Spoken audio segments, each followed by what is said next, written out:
And we're back, ladies and gentlemen, with another Blackground video. Today we're going to be giving you a review of the latest, greatest movie, Smile, in theaters now. And I smile. We should probably give a synopsis about what the hell the movie's Oh, about. good point. I don't know if we need to give them a play-by-play of the entirety of the movie, but mysterious things start happening. There's our main character, Rose, her fiance, Trevor, played by A-Train. We'll put his name, I'll put the name up on the screen, but the ex, just the ex. We don't know what they were, just the ex. And His name started with the J, right? Jeremy? Joa? July? The X. Okay. The ex, and her boss, and the therapist, and her sister. There's this demon, and we don't know exactly how his powers work, but yes, it just follows her descent into madness and her trying to unlock the mystery of why is she getting terrorized by this creature? Can it be defeated? How does it spread? All of his weaknesses, his strengths, stuff like that. Unravel the mystery of the Smile Demon. Any thoughts? I'll go first. So I feel like I should have liked this movie better than I did because there's a lot of interesting things going on. Another positive is the themes. Caught on to the themes quickly. You know, it's clearly about trauma. If you've been through trauma, you know how hard it is and how it never goes away. They talk about trauma constantly, which is a good thing. You know, the main character, Rose, is a therapist. Everyone should get therapy. Come on now, it's a known fact now. Just get therapy if you can. What's your first thoughts? It was better than I thought it would be. My expectations were all right. The movie was all right, actually. Cameraman, what about you? Your initial thoughts before we really dive in? Yes. Because this is the non-spoiler part. Yes. So, you know, I went in blind, and I must say, I was thoroughly impressed. You know, going in blind, it was a pretty good movie. I think the themes were set out nice and then wrapped up nicely. If you'd like to take over with your positive, then you can. The acting in the movie was pretty good. I'm not going to lie. I can't remember what the actual actor's name is, but he's the boss of Rose, the dude from Harold and Kumar. You know, that man. He did a pretty good job. You know, he was concerned. So some of the positives I had with the film, because you know I like to take notes during the film, not in a distracting way. One of the big things that I judge movies on is having heart, caring. Not trying to follow a bunch of cliches, trying to be unique and original. And this movie does those things. It has some heart. The director and everybody, you could tell that they cared. I don't know what it is about horror movies this year, but the sound design in this movie was A-damn-1. It was really A1. It was phenomenal. The soundtrack was really dope. When they were driving in the car, I looked at Keelan and I said, hold on. I said, hold on. They was getting groovy. The soundtrack was nice. The thing I love the best out this movie is the cinematography. That mug was A1. There were a bunch of creative shots, like you going through peepholes and stuff. I like some of the drone shots, the color choices they went with. You can tell this movie, some of the shots a little questionable. Now, I did notice you groaning when I said the cinematography was... No, it was the goddamn drone shots, man. I don't understand the point of them fucking having the drone flip upside down as it's zooming in on the goddamn scenery. That didn't make no sense to me. They did it, what? I think like three or five times, something like that. And it was just the... I was like, what's the point of this? Was it like for? Yeah, they were literally doing that. What I took away from it with the drone, not the drones, but the camera flipping and all that it was her descent into madness as the monster was terrorizing her. And then the last time they did it instead of it, you know, being shifty, instead of it turning all the way, it was just straight up, flat up, upside down. Her world has been flipped upside down. This monster has taken control of her. That's what I took away from it. What do you have to say? Again, this is why I say I should like this movie more than I feel like I should have enjoyed it more than I did. Again, cinematography, a big part of films. You don't want boring shots, but to me, it was distracting in a way. Like, I felt like all the crazy shots just, you know, were distracting. There we go. Because again, I felt like I knew what the director was trying to do. Awesome shots, but again, it could help with that's the point of the Smile Demon. Some shots you're going to be up close, and some shots you're going to be doing a 360, and some shots you're going to be going through a peephole, and it's like, it should have been one major theme. Like, I get it. Again, awesome attempt at cinematography, but again, I feel like I should have liked it more, but I didn't, and I wouldn't call it a positive, though I don't believe the cameraman Ray Sean's opinion is wrong about it. He's probably correct about it. This movie does tension extremely well. There's a feeling of tension a whole bunch because you start doubting yourself. You're like, is that person on her side? Is she hallucinating? Is this a dream sequence? They subvert expectations really well. It follows her going crazy pretty well. As far as the creature goes in itself, I think they did a really good job with the creature. I'm gonna be honest. But as for now, we're gonna start the explaining the movie with spoilers. So spoiler warning: 5, 4, 3, 2. And I smile. Okay, now that we got that over with, the movie was 2 hours long. Basically, it's like an hour 55 or something like that. As cameraman Ray Sean would tell you that movies don't need to be that long. Now, I believe Xavier and cameraman Ray Sean believe that it was used well. Me, I feel like we could have cut out about 20 minutes of this movie. I'm not gonna lie, but let's start with the good. Rose, our main character.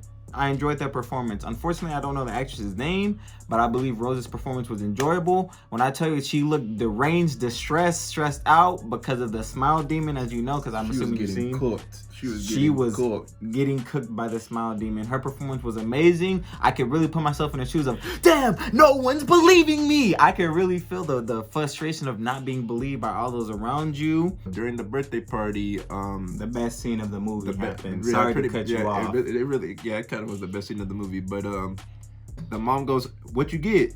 He reaches into the box. It's a dead mustache.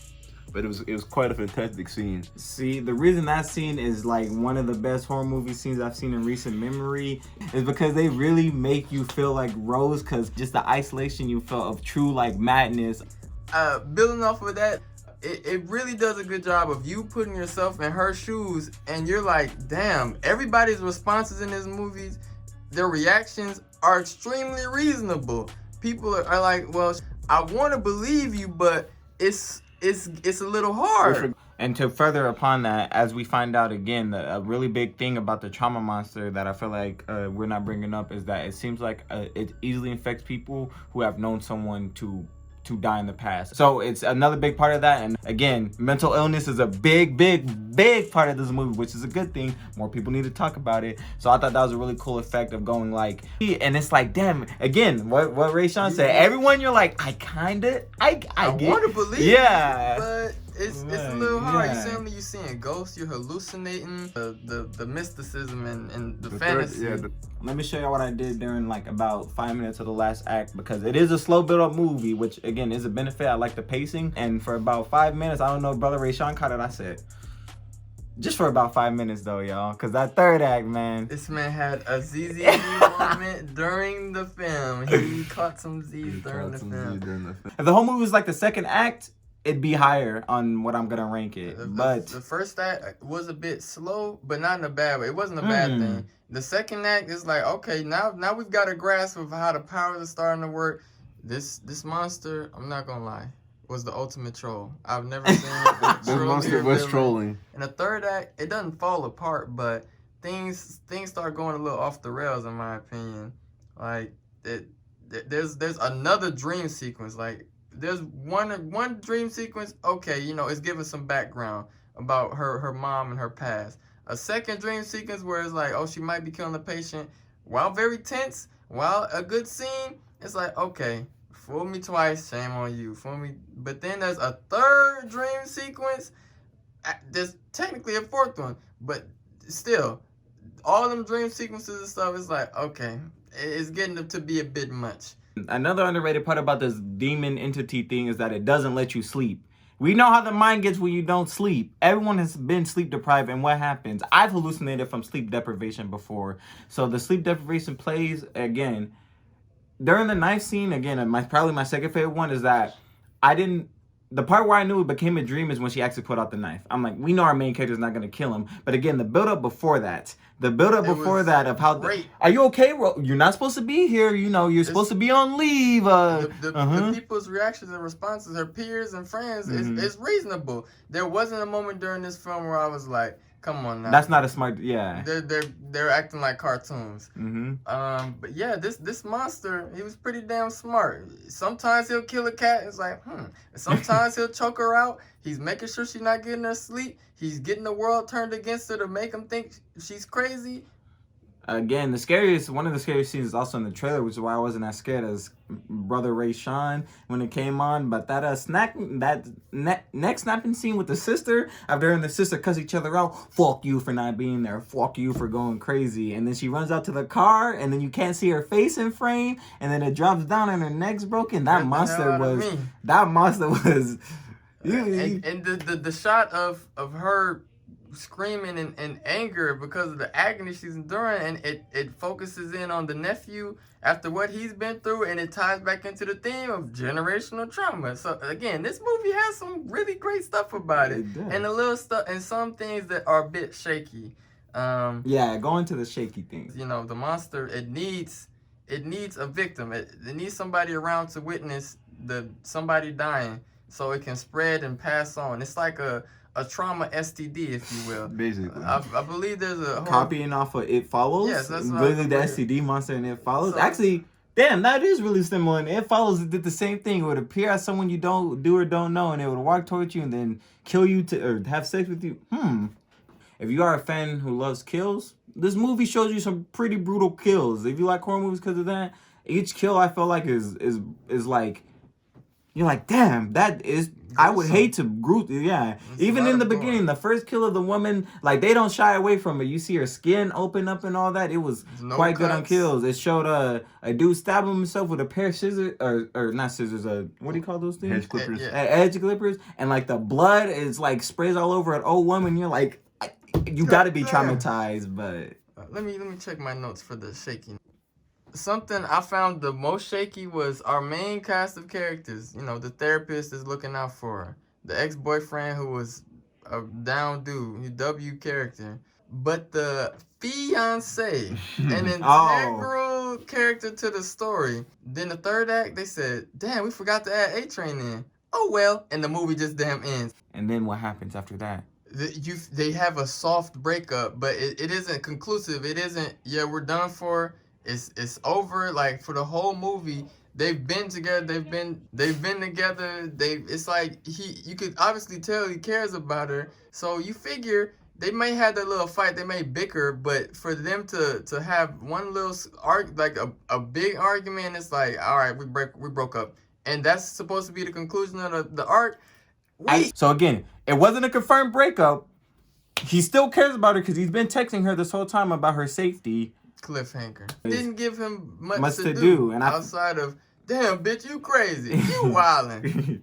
All right, he got his back, and then he was out of there. Because I feel like his character I don't know. The ex was putting in more work than the fiance. Again, and Trevor got hold. Like Kendrick Lamar said, is it worth it?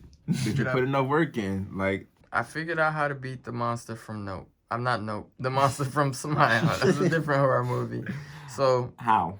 Here's what you do. How you beat this trauma monster? You don't. You damn lose to the monster. I was looking for a way out. I'm glad they didn't give us a cop-out answer, but I was like, dang, you just lose if you get infected by the trauma STD. You just lose. Now I did have this to say after the whole movie. So I was like, so what happens if more than one person ends up seeing this person getting murdered? Does it only transfer to the one person that sees this person committing suicide? Does it go to multiple people at the same time? Like, can multiple people be infected with this entity at the same time? And if not, if you know you're going to die or you're seeing stuff, why would you not just put yourself in the psych ward and then tell them, I need at least multiples. I need multiples of people to watch me at all times. Make sure I do not harm myself. Make sure nothing happens to me. If more than one person witnesses them committing suicide, what would happen? That's all I want to know. Or what if you go brain dead? What if the monster makes you jump off a building and messes up and you go brain dead? Or what if when no or what if when they get possessed too? Cause this man, remember the ex was a cop, and say he felt threatened and he had a gun. What if he shot her right there? What if she didn't commit suicide, but what if she murdered her? Would it still transferred over? What if the person possessed gets murdered? What if the person that's possessed gets murdered? Does it transfer over? What if they were just like, man, fuck it, and so they get a serial killer? They're like, hey man, look, go kill that person. You know, he's the rings. He's a serial killer. So then what's gonna happen then if they just kill a bunch of people? Yeah, so like, kill a bunch of people. So what if they make a serial killer, kill the person that's possessed, lock him up? That's it. We were literally getting gaslit too by the monster. That, again, you put yourself in Rosa's shoes and you're like, damn, being called crazy is one of those things that's extremely dismissive. You saw the cops from the beginning. Nah, she's just a nutcase. She's just a nut job. It is what it is. It happens to everybody. You know, we not crazy, so we don't really care. But it just goes to show that, like, putting yourself in her shoes, it makes you feel for her. First of all, this is my only dumb decision. Is the ex-boyfriend? She's not your girl. I don't care. He goes to that abandoned mom house, busts down the door. And he knows that if you see the damn monster, you're gonna get traumatized, and he still walks into that house. True.